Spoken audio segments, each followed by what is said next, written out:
అందరికీ నమస్తే అండి. శ్రీ శక్తి ఆరాధనకి స్వాగతం. వరలక్ష్మి వ్రతం రోజున మార్నింగ్ నుంచి ఈవినింగ్ వరకు మనం ఎలా చేసుకోవాలో జస్ట్ ఇన్ఫర్మేషన్ లాగా మీకు ఇస్తున్నానండి. నాకు ప్రతిదీ కూడా వీడియోలోనే చూపెట్టాలి అంటే కుదరట్లేదండి. అలానే మీకు కూడా కదా, ప్రతిదీ వీడియో చూసుకుంటూ కూర్చోవాలి అంటే టైం సరిపోదు. ఇది పని చేసుకుంటూ చక్కగా వినండి. మీకు అనిపించినవి, మీకు కొన్ని తెలియని అయితే తెలుసుకోండి, తెలిసినవైతే పర్వాలేదు. వ్రతానికి సంబంధించి పనులు ఎప్పటి నుంచి స్టార్ట్ చేయొచ్చంటే, అది ఎవరిష్టం వారిదండి. ఎగ్జాంపుల్ అయితే నేను మా అత్తగారిని చెప్తున్నాను. తను గురువారం స్టార్ట్ చేస్తారండి స్నానం చేసి సాయంత్రము. అప్పటి నుంచి శుక్రవారం వ్రతం కంప్లీట్ అయ్యేదాకా జాగరణలోనే ఉంటారు. అంటే అలంకరణకి సంబంధించి అన్ని పనులు చేసుకొని ఒక 2:30, 3:00కి మళ్ళీ స్నానం చేసి నైవేద్యాలు చేసుకొని అన్నీ కంప్లీట్ చేసుకొని పక్కకు పెట్టుకొని అప్పుడు వ్రతంలో కూర్చుంటారు. మార్నింగ్ తెల్లారి ఒక 8, 9 కల్లా పూజ కంప్లీట్ చేసుకుంటారు. ఇది ఆవిడ పద్ధతి. అంటే ఒక్కొక్కరిది ఒక్కొక్క పద్ధతి ఉంటుంది. వ్రతం చేసుకోవాల్సిన ప్రతి గృహిణి కూడా ఆ రోజు తప్పకుండా తెల్లవారుజామునే లేస్తుంది.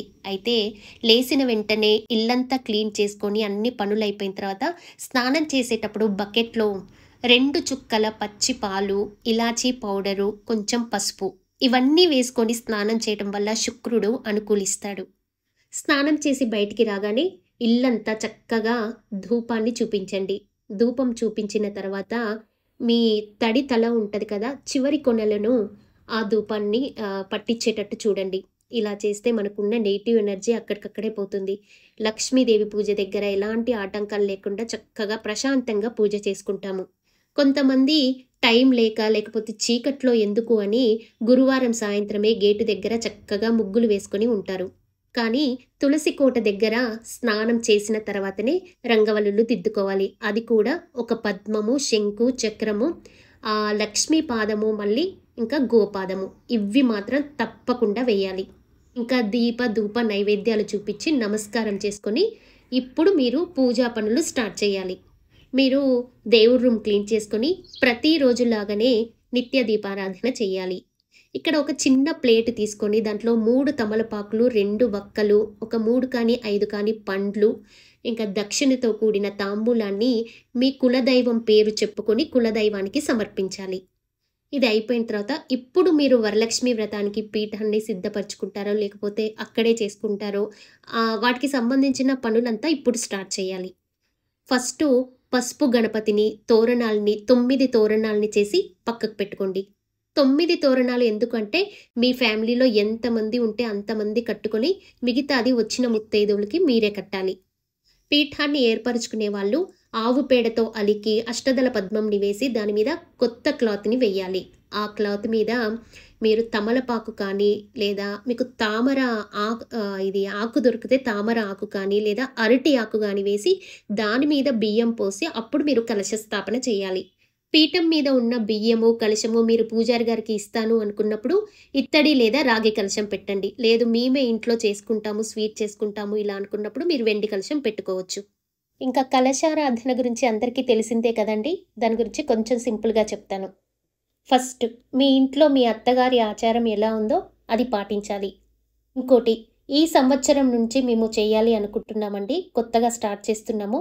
ఎలా చేయాలి అనుకుంటే కలశంలో నీళ్లు పోయాలి. ఇంకా మీరు ఏదైనా నదీ జలాలు స్టోర్ చేసి పెట్టుకుంటే కనుక, ఎగ్జాంపుల్ నేను మొన్న కుంభమేళ వెళ్ళాను కదా, అప్పుడు కొన్ని నీళ్లు పెట్టుకొని ఉన్నాను, అవి కొన్ని వేస్తాను. అలా మీరు ఏదైనా నదీ జలం ఉంటే కనుక ఆ నీళ్లను కొంచెం దీంట్లో వేయాలి.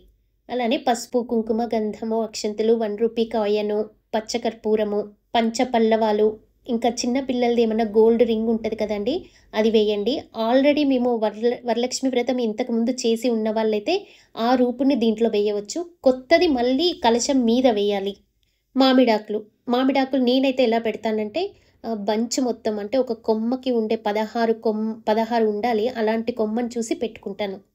తమలపాకులు అయితే 5 పెట్టండి. దాని మీద కొబ్బరికాయ, బ్లౌజ్ పెట్టేసి మీకు నగలు వాటితో అలంకరించుకునే ఉద్దేశం ఉంటే చక్కగా అలంకరించుకోవచ్చు.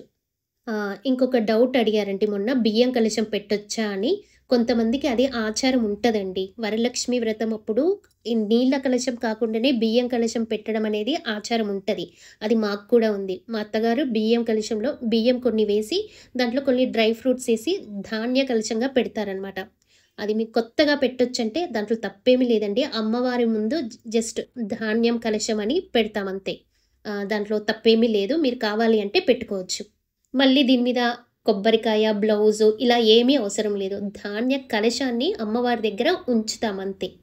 ఇంకొకటి అతి ముఖ్యమైన విషయం ఏమిటంటే, మాకు కలశం ఆచారం లేదండి, మేమిప్పుడు చేస్తామంటే మా అత్తగారు ఒప్పుకోవట్లేదండి అనేవాళ్ళు చాలా డిసప్పాయింట్ ఫీల్ అవుతారు. వేరే వాళ్ళ ఇంటికి వెళ్ళి నాకు ఇలా చేసుకోవాలనిపిస్తుందని మనసులో బాధపడుతూ ఉంటారు.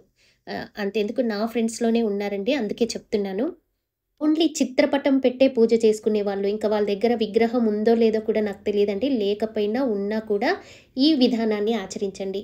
అందరికంటే కూడా మీకే ఎక్కువగా అమ్మవారి ఆశీస్సులుంటాయి. ఎందుకంటే అంత టైం ఎవరికీ దొరకదండి అమ్మవారికి ఈ విధంగా పూజ చేసుకునేది. కలశం పెట్టడము, ఆ చీరని సవరించడము ఇవే సరిపోతాయి మిగతా వాళ్ళందరికీ. నేను మీకిక్కడ చిన్న పూజా విధానాన్ని చూపిస్తాను. అంటే అష్టోత్తరంతోటే మీకెవ్వరు అబ్జెక్షన్ గూడా చెప్పరు. ఒక 5 ప్లేట్లు తీసుకోండి చిన్న చిన్నవి. ఫస్ట్ విష్ణుదేవుడికి లేదా వెంకటేశ్వర స్వామికి మీరు తులసీ దళాలతో 108 తోటి అర్చన చేయండి. సెకండ్ ప్లేట్లో అమ్మవారికి లక్ష్మీదేవికి స్వచ్ఛమైన 108 పుష్పాలతో అష్టోత్తరం చేయండి. థర్డ్ ప్లేటు మళ్ళీ దాంట్లో కూడా సేమ్ లక్ష్మీ అష్టోత్తరంనే పసుపు కొమ్ములతో చేయండి. 4వ ప్లేట్లో సేమ్ లక్ష్మీ అష్టోత్తరాన్నే కాయిన్స్తో పూజ చేయండి. 5వ ప్లేట్లో ఆప్షన్ గవ్వలు కానీ, దానిమ్మ గింజలు కానీ ఈ రెండిట్లో ఏదైనా ఒకదానితోటి అమ్మవారికి అష్టోత్తరం చేయాలి. ఇప్పుడు కనకధార స్తోత్రం కూడా చదివి లాస్ట్‌కి అగస్త్యకృత శ్రీ లక్ష్మీ స్తోత్రాన్ని మాత్రం తప్పకుండా చదవండి. అది ఎలా ఉంటదంటే, జయ పద్మా విశాలాక్షి జయత్వం శ్రీపతి ప్రియే జయ మాతర్ మహాలక్ష్మి సంసారార్ణవతారిణి మహాలక్ష్మి నమస్తుభ్యం సురేశ్వరి హరిప్రియే నమస్తుభ్యం దయానిధే. ఈ స్తోత్రంలో అమ్మవారిని శ్రీపతి ప్రియే, హరిప్రియే, విష్ణుప్రియే అని పదాలు పలుకుతూ ఉంటాం కదా. అమ్మవారికి చాలా చాలా ఇష్టమట. ఇంకా మీకు ఓపిక ఉంటే కనుక అమ్మవారి యొక్క 108 లక్ష్మీ శ్లోకాలు ఉన్నాయి. వాటితోటి అమ్మవారిని స్తుతించండి. ఇంకా అమ్మవారి కడగంటి చూపు మన మీద పడకుండా ఎలా ఉంటుంది చూడండి. ఇంకా శ్రీ సూక్తం. ఎవరికైతే శ్రీ సూక్తం బాగా వచ్చో వాళ్ళు ఆ రోజు 16 సార్లు శ్రీ సూక్తం చదివి ఒక్కసారి కనకధార స్తోత్రం చదవండి చాలు. వాళ్ళు ఇంకేం చదివినా చదవకపోయినా కూడా పర్వాలేదు. ఇంకా శ్రీ సూక్తం రాని వాళ్ళు మాకు రాదు అని వదిలేయొద్దండి. వచ్చినా రాకపోయినా ఆ రోజు శ్రీ సూక్తం ఖచ్చితంగా చాంటింగ్ జరగాల్సిందే ఇంట్లో.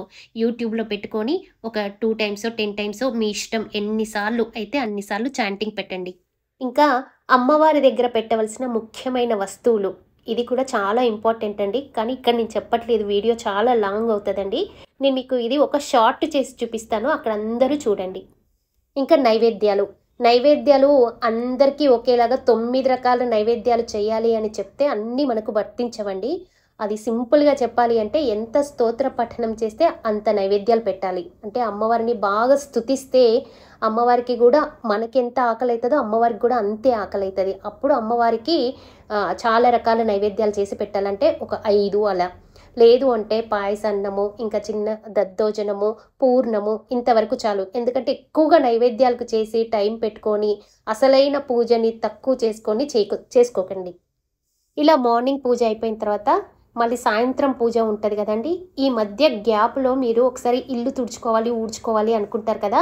అప్పుడు చీపిరి మాత్రం అస్సలు పెట్టకండి. ఎవరికి అంటే బయట పీఠాన్ని ఏర్పరచుకున్న వాళ్ళు, బిందెకు చీర కట్టి పూజ చేసుకునే వాళ్ళు అక్కడ మీరు చక్కటి క్లాత్ తీసుకొని మొత్తం తుడిచి బయటకి కొంచెం అనేసి వేరే రూమ్స్ కావాలంటే మీరు చీపిరి పెట్టండి. కానీ ఆ ప్లేస్లో అక్కడ మాత్రం అస్సలు చీపిరి పెట్టొద్దు. సాయంత్రం మళ్ళీ చిన్నగా పూజ చేసుకోవాలి. దీపారాధన చేసి నైవేద్యంగా కొబ్బరికాయ కొట్టొచ్చు.